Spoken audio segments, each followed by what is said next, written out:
My name's Alex and I'm 28 years old. If you'd asked me a month ago, I would have told you that my family was, at worst, mildly dysfunctional.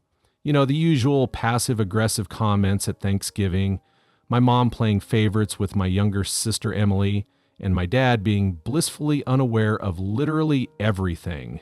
Annoying? Sure. Unbearable? Not really. But then Emily's wedding happened and I realized something. My family doesn't just have favorites. They have a main character. And, spoiler alert, it's not me. A little background here. Emily is 25, and to say she's been treated like royalty her entire life would be an understatement. I mean, this is the girl who threw a tantrum at 16 because my parents got me a used car, and she wanted a brand new one when she turned 16 too. And guess what? She got it. She's the golden child, the princess, the one who can do no wrong, even when she's very, very wrong. Me? I was the older sibling who had to set a good example, which was basically do everything right but get none of the praise. If I got an AB on a test, my mom would shake her head and say, "Alex, you're capable of more." Meanwhile, if Emily passed with a C-, it was time to break out the balloons and cake. Anyway, I knew going into Emily's wedding that I wasn't going to be the star of the show. Obviously, it was her wedding, and I was happy to just be a supportive sibling, smile for the pictures, and get through the day without any unnecessary drama. But what I didn't expect, what I couldn't have expected, was how far they would go to make sure I knew exactly where I stood in this family. The warning signs were there early on. First, I found out that I wasn't in the wedding party. Fine, whatever. Not everyone includes their siblings as bridesmaids or groomsmen. Then I found out that Emily's childhood best friend, her co-worker, and her fiance's cousin's girlfriend were in the wedding party. All right, that stung a little, but hey, maybe she just wanted to keep things fresh. Then came the seating chart. Now, I didn't expect to be at the head table, obviously. That's for the couple and their wedding party.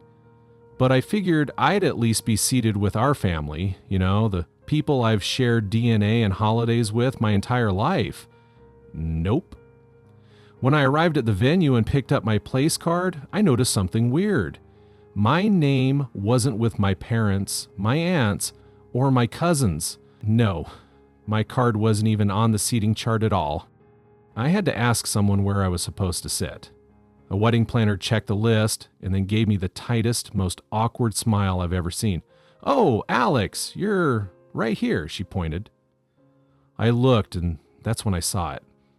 My seat was not in the grand ballroom where the chandeliers sparkled and the elegantly decorated tables filled the space.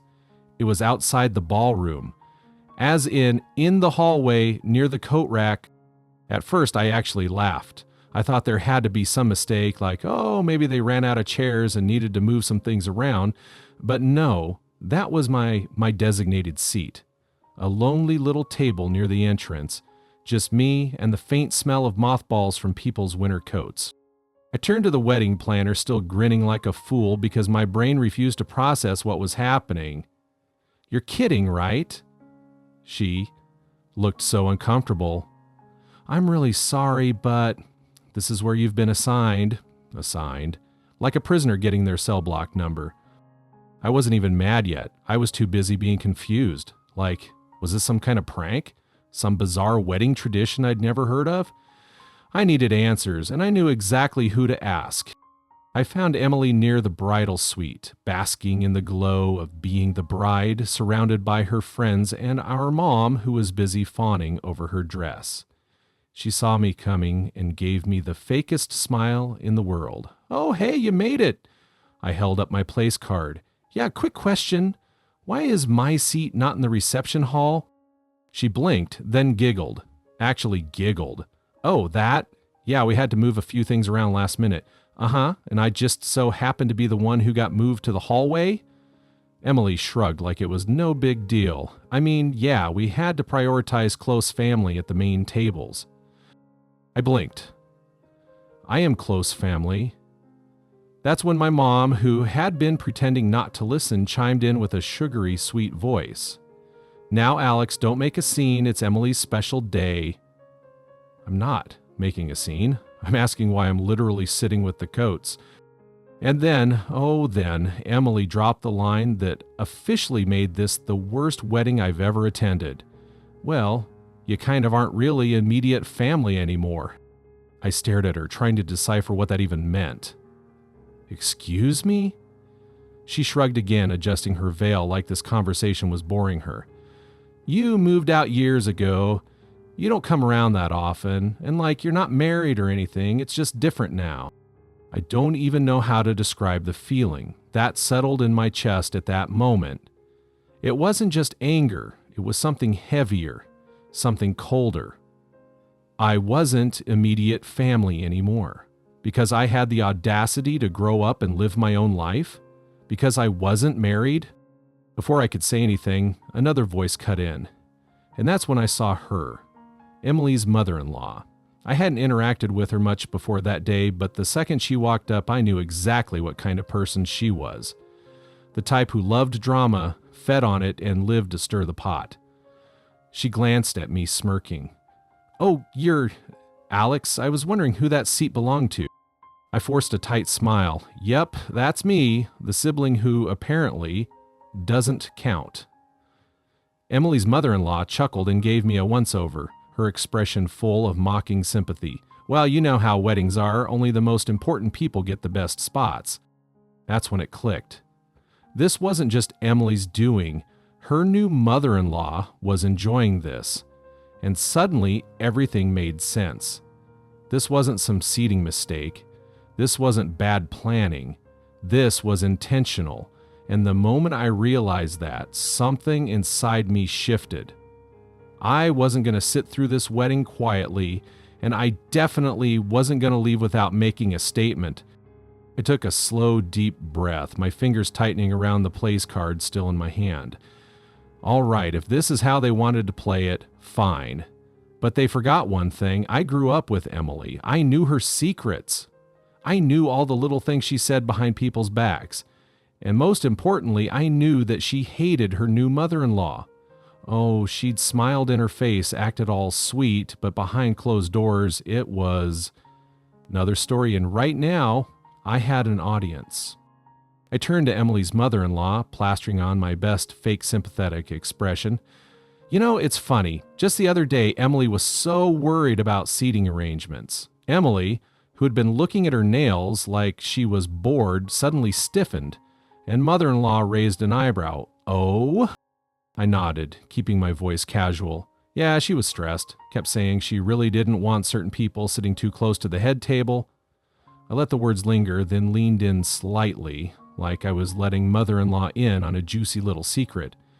Something about not wanting her wedding photos ruined by, what was it, Emily? I turned to her, tilting my head. Oh, right, by someone's tacky dress sense. A hush fell over the little group. Mother-in-law's smirk disappeared in an instant. Excuse me? Emily's face drained of color. Hey, Alex, but I wasn't done. Oh, and remember how you were so worried about speeches? You were really stressed about what certain people would say. I believe your exact words were, if she gives a speech, I swear to God, I'll lose my mind. She's so embarrassing. She'll probably try to make the whole thing about herself. Emily's expression darkened. Emily made a strangled noise, reaching for my arm. Can I talk to you for a second? I pulled away, pretending to be confused. Why? I thought we were having a family conversation. Since I'm not immediate family, I figure I'd at least try to get involved somehow. Mother-in-law turned to Emily, her eyes narrowing. Is that true? Emily let out a nervous laugh, shaking her head. No, of course not. Alex is just... Oh, and don't forget the bachelorette party. I gasped, smacking my forehead. Silly me, how could I not mention that? I turned back to mother-in-law. You know, the one where Emily spent half the night complaining about you, said she was counting down the days until she didn't have to fake nice anymore, said she was only tolerating you because she didn't want to start her marriage off with drama. That was it. That was the kill shot. Mother-in-law's mouth fell open. My mother, who had been standing awkwardly to the side, looked horrified. My dad, who had been completely clueless up until now, actually took a step back like he wanted to pretend he wasn't part of this. Emily's friends, the bridesmaids, started whispering amongst themselves, sending each other wide-eyed glances. Emily, meanwhile, looked like she was about to burst into flames. Her lips were moving, but no sound was coming out. And then mother-in-law turned on her. "You ungrateful little brat." I had to bite my tongue to keep from smiling because, this was about to get good.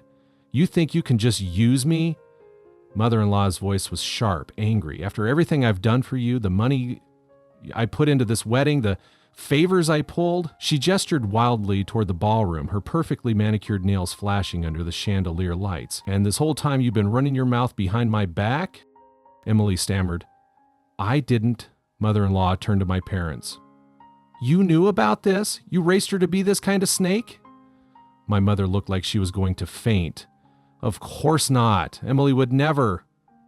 "Oh, don't even try," I cut in, shaking my head. "You absolutely knew. You just didn't care." I let out a fake sigh. "I mean, you did raise her to think she's the most important person in the world. Kind of makes sense she'd start treating everyone else like garbage." Mom's face twisted with anger. "Alex, stop it." "Why?" I asked, crossing my arms. "Because I'm causing a scene? Funny how that only matters when I'm the one speaking up. Didn't seem to be a problem when Emily literally shoved me out of the reception." By now, people were definitely staring. The whispers had grown louder. Guests were turning their heads, murmuring amongst themselves. Even the groom, who had been missing this whole time, finally wandered over, his brows furrowed.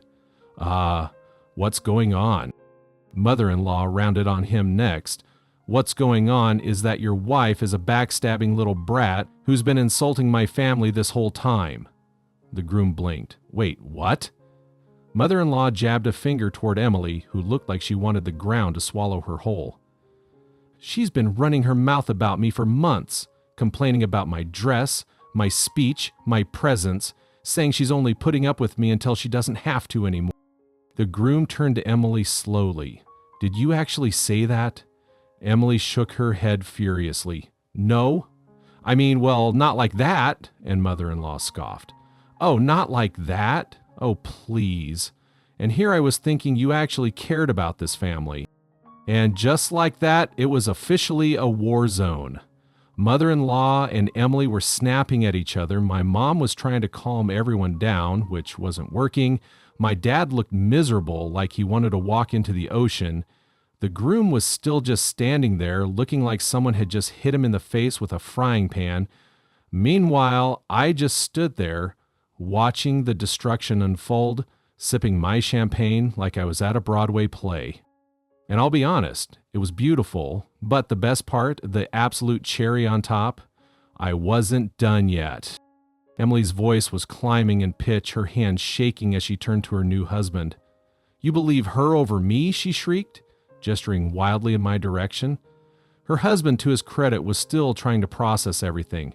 His jaw was clenched, his expression shifting between disbelief and embarrassment as guests openly stared at them. I don't even know what to say, Emily," he muttered, rubbing his forehead. "I mean, did you say that stuff?" Emily scoffed. "I know it was taken out of context." I raised an eyebrow. "Out of context? Oh, right, that classic excuse." I put on my best mocking voice. "Oh, no, I was just joking." Oh, no, I didn't mean it that way." My voice flattened. "Give it up, Emily, you got caught, and let's be honest, if I didn't say anything, you still wouldn't have cared." Mother-in-law, whose fury was only growing, turned to my parents. "And you're just okay with this?" Mom's mouth opened and closed like a fish. She looked desperate. To say something that would salvage the situation. "We don't Oh, cut it," I said, waving a hand. "You absolutely knew she felt this way, and you still let her pretend to be the perfect daughter-in-law." I clicked my tongue. Guess it's all about keeping up appearances, huh? Emily screamed, "You're ruining my wedding, Alex." I looked around dramatically. "Oh, I'm ruining it? Sorry. Didn't realize I was the one treating family members like dirt and trash-talking the mother of the groom." I turned back to the guests, many of whom were staring with wide eyes. What do you guys think? Who's really to blame here? A few people averted their eyes, not wanting to get involved, but one of the bridesmaids, Emily's own bridesmaid, whispered something to the woman next to her, and that woman? She let out a laugh that only made Emily angrier. "You think this is funny?" she hissed, whipping toward them.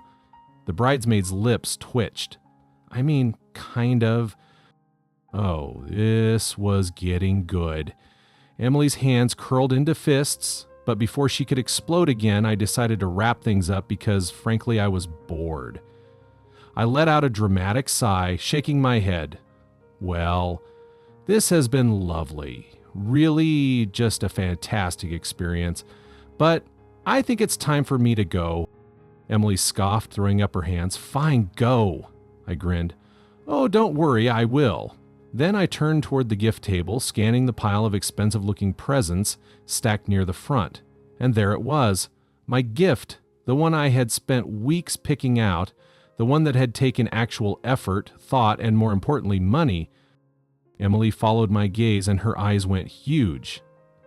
"Alex, no." I strolled over, humming to myself as I plucked the gift from the table. Emily's jaw dropped. "Are you seriously taking it back?" I gave her a deadpan look. "Why would I leave it?" "Apparently I'm not real family, right?" I let out a fake gasp. "Oh my God, what if I accidentally contaminated with my servant germs?" I clutched my chest dramatically. "Wouldn't want to taint your precious married life." Emily's face turned a dangerous shade of red. "You're such a child," I shrugged, clutching the box under one arm. "Maybe, but at least I'm not a fake, lying, two-faced brat who pretends to be sweet while talking bad about people behind their backs." I turned toward mother-in-law, whose fury still hadn't subsided. "Hey, mother-in-law, good luck with this one. I give it a year." Mother-in-law actually laughed. Emily screeched. I turned on my heel and made my way toward the exit, the tension behind me so thick you could cut it with a knife. Guests were whispering. The music had stopped completely. The atmosphere had completely shifted from celebratory to full-blown disaster. And honestly, I loved it. As I reached the door, I paused, looking back at the chaotic scene behind me. Emily was still arguing with mother-in-law. My parents looked like they wanted to disappear into the floor. The groom was just standing there like he was reconsidering his entire life. And me, I gave a little wave, a smug smile tugging at my lips. "Enjoy your perfect wedding, sis." Then I walked out. I didn't look back. After I walked out of that disaster of a wedding, I didn't need to. I already knew the damage had been done, and honestly, it was more satisfying than I could have imagined. The moment those doors shut behind me, I let out a slow breath and adjusted the weight of the wedding gift under my arm. Petty? Maybe. Satisfying? Absolutely. I drove home in silence, letting the night settle around me, my mind replaying every detail of what had just happened. My sister's shrieking, my mother's panicked expression, my father's silence. Mill's absolute rage was all golden. But I knew the fallout was just beginning, and I was right. The next morning, my phone was flooded. Calls, texts, missed voicemails. It was like my entire family had suddenly remembered I existed. My mother had left. 7 voicemails, her voice switching between desperate pleading and absolute fury. "Alex, what were you thinking? You've humiliated your sister on the biggest day of her life. Call me back now. Alex, honey, please, we can talk about this. Just come over. Let's work this out." That was the most immature, selfish thing I have ever seen. I hope you're happy. I hope you enjoyed destroying your sister's wedding. Oh, I did, Mom. I really, really did. But my sister's messages, even better. "It's over between us. How could you do this?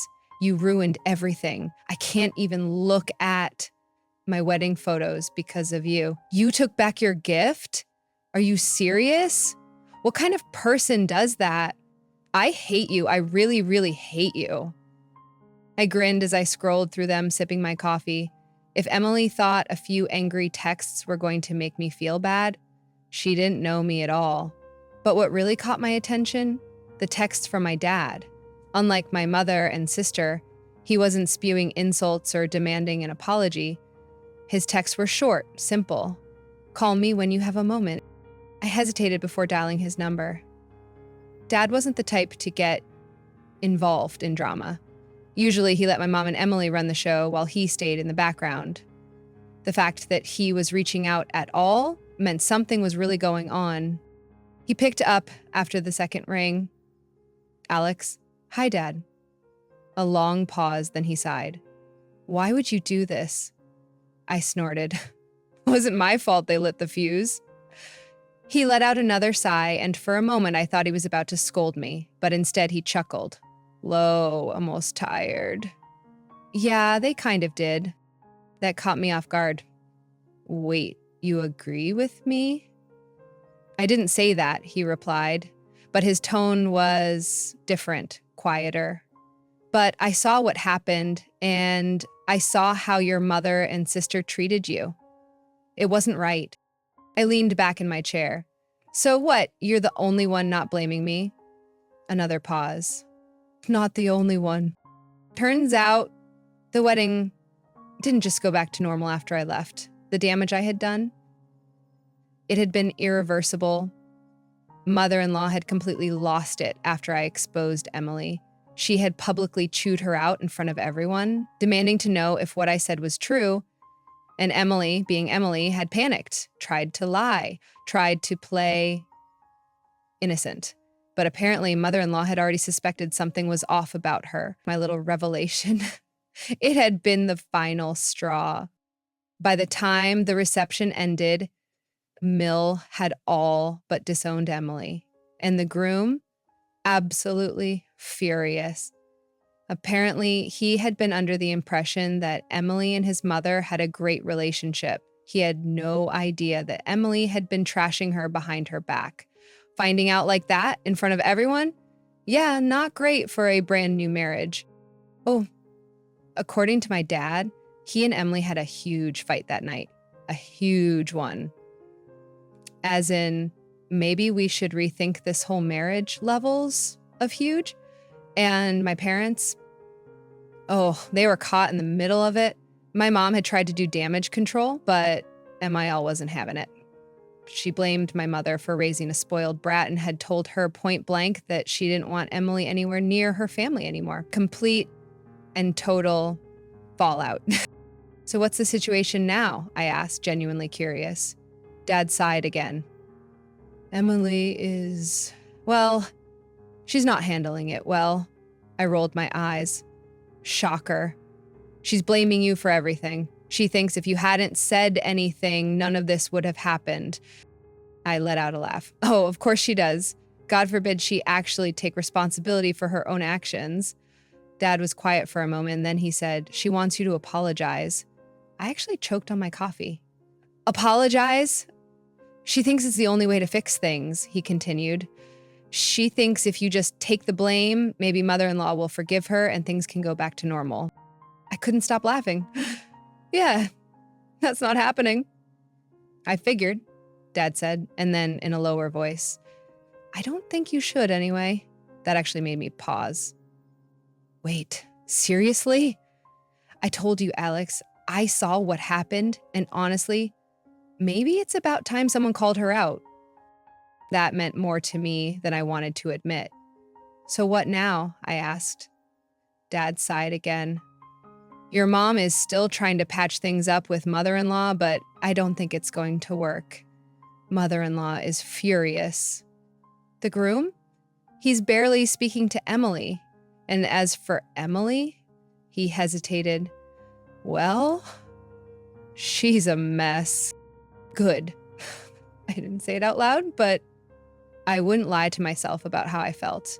My sister had spent years making me feel like an afterthought, treating me like I wasn't good enough, like I didn't belong.